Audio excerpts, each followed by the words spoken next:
வணக்கம். Jayam real estate Kovilpatti. Land for sale. Land area 3 cent. Soil type வந்து red soil. Location எங்கே இருக்குது அப்படின்னா மந்தித்தோப்பு ரோட்டில் இருக்கிற கங்கா மினரல் வாட்டர்ஸுக்கு பக்கத்தில். ஃபேஸிங் வந்து பார்த்தீங்கன்னா ஈஸ்ட் ஃபேஸிங். சென்ட் 2 லட்ச ரூபா சொல்கிறாங்க. நேரடி சைனிங் அத்தாரிட்டி யாரோ அவங்ககிட்டே நீங்கள் பேசலாம். ஆனால் நெகோஷியபிளுங்கிற வார்த்தையை ஓனர் மென்ஷன் பண்ணலை. மொத்தம் 6 சென்ட், 3 சென்ட் 3 சென்ட்டாக கிடக்கு. ரோடு விற்று பார்த்தீங்கன்னா 30 அடி ரோடு. இது வந்து இன்வெஸ்ட்மெண்ட் ப்ராப்பர்ட்டி. சைட் விசிட் பண்ணால் கால் பண்ணுங்கள், கூட்டிகிட்டு போய் காட்டுறோம். நேரடி சைனிங் அத்தாரிட்டி யாரோ அவங்ககிட்ட பேச வைக்கிறோம்.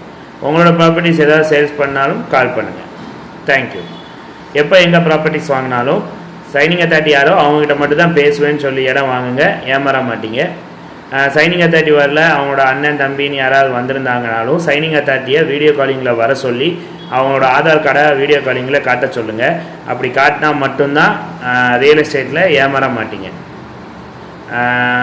3வது, எப்போ எங்கே இடம் வாங்கினாலும் ஒரு லீகல் ஒப்பீனியன் லாயர்ஸ்ட்டை கொடுத்து லீகல் ஒப்பீனியன் வாங்கிட்டு இடம் வாங்குங்க. அப்படி வாங்குறது தான் ரொம்ப நல்லது.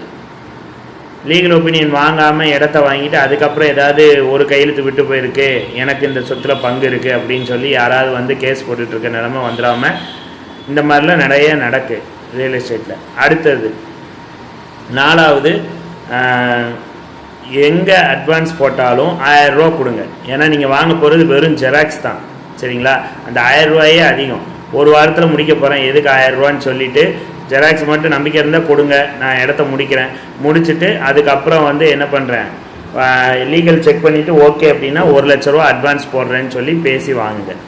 ஸோ 5000 ரூபா 10000 ரூபான்னு கொடுத்துட்டு திரும்ப ரிட்டர்ன் வாங்குறதுக்கு கஷ்டப்பட வேண்டாம். ஒரு சிலர் பண்ணுறதை மட்டும்தான் நான் சொல்கிறேன். ரியல் எஸ்டேட் ஃபீல்டில் இருக்க எல்லாருமே கெட்டவங்க, எல்லாருமே இந்த மாதிரி தப்பு பண்ணுறாங்கன்னு நான் சொல்லலை. யாராவது 100ல் ஒரு ஆள் வந்து இந்த மாதிரி பண்ணிடுறாங்க. ஸோ கேர்ஃபுல்லாக டீல் பண்ணுங்கள். தேங்க்யூ.